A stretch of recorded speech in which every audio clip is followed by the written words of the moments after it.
શ્રી ગણેશાય નમઃ।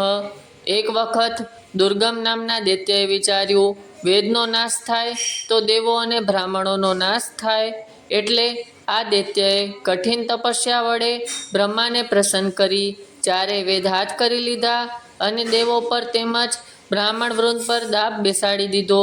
બ્રાહ્મણો વેદ ભૂલ્યા, યજ્ઞ બંધ, યજ્ઞભાગ પણ બંધ અને દાનવોનો દાબ, એટલે દેવો પડ્યા દુબળા। દુર્ગમ લાગ જોઈ હુમલો કર્યો, દેવો ગુફામાં સંતાઈ ગયા। અધૂરામાં પૂરું લાંબા સમય સુધી વરસાદ થયો નહીં, એટલે બ્રાહ્મણોએ ભગવતીની ભક્તિ કરવા માંડી। પરિણામે પાર્વતીના શરીરમાંથી અસંખ્ય નેત્રવાળું દિવ્ય સૌંદર્ય સ્વરૂપ જોઈ બ્રાહ્મણોએ શતાક્ષી શાકાંભરી કહીને દેવીના ગુણગાન ગાયા।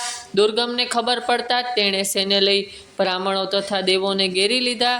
ત્યારે તેમના રક્ષણાર્થે ભગવતીએ ચારે બાજુ ચક્ર ગોઠવી દઈ પોતાના શરીરમાંથી અમોઘ શક્તિ પ્રગટાવી દૈત્ય સામે લડતા લડતા તેનો સંહાર કર્યો। પછી વેદ મારું ઉત્કૃષ્ટ શરીર છે એમ કહી બ્રાહ્મણોને વેદ સોંપી આશીર્વાદ આપી દેવી અલોપ થયા। ગૌરી અને લક્ષ્મી દેવીઓને સહાય વડે દેવોએ સૃષ્ટિ સર્જન કર્યા। પછી કેટલાક દિવસે હલાહલ નામના દૈત્યના ત્રણે લોક જીતી ભગવતીની કૃપાથી શિવ અને વિષ્ણુએ ગુસ્સે થઈ દેવી અપમાન કરતા તે અદૃશ્ય થઈ ગયા। તેથી તે દેવો નિસ્તેજ થઈ જતા તેમનું કાર્ય બ્રહ્માએ દેવીઓની પ્રસન્નતા માટે પોતાના પુત્ર મનુ, સનકાદિક, દક્ષ વગેરેને સોંપ્યું। પુત્રોએ હિમાલયની તળેટીમાં ઉપાસના કરતા અનેક શસ્ત્રો ધારણ કરેલી પરાશક્તિને પ્રસન્ન થઈ દર્શન દીધા અને શિવ તથા વિષ્ણુ સ્વસ્થિતે કામે લાગ્યા। કેટલાક દક્ષે પોતાને ઘેર અવતારેલી સતી શંકરને આપ્યા। એ વખતે દુર્વાસા મુનિએ દક્ષને પોતાને માળા આપતા કહ્યું, તમે ભગવતીના ભક્ત છો એટલે લ્યો આ માળા તમને ભેટ। માળા પોતાના શયનખંડમાં રાખવાથી દક્ષે શિવને પ્રત્યે અનાદર વધુ ઊભો થતો ગયો અને દક્ષે પોતાને ત્યાં આદરેલા યજ્ઞમાં શિવને આમંત્રણ ના આપ્યું, છતાં સતી તો પિતાને ત્યાં પધાર્યા। ફરતા ફરતા શિવનું સ્થાપન ક્યાંય નજરે ન પડ્યું, એટલે ગુસ્સે થઈ સતી તો યજ્ઞકુંડમાં પડ્યા। આ સમયે શિવના ગણ વીરભદ્ર દક્ષનું માથું કાપી યજ્ઞમાં હોમી દેતા હાહાકાર વર્તાઈ રહ્યો। ચોગાનું જોગ શિવ આવી ચડતા દેવો તેમને ચરણે નમી ગરગવા લાગ્યા। ભોળાનાથે દક્ષને સજીવન કરી બકરાનું માથું ચોંટાડી દીધું। પછી સતીના શબને ખભેલી ભ્રમિત જીતે શિવ ભમવા લાગ્યા। ત્યારે વિષ્ણુએ સતીને દેહને દૂર છેદતા જ્યાં જ્યાં ટુકડા પડ્યા ત્યાં ત્યાં દેવીના 108 પીઠસ્થાન સ્થપાયા। આ પીઠસ્થાનોના પાઠ કરવાથી પાપમુક્ત થઈ મણિદ્વીપમાં સ્થાન મળે છે।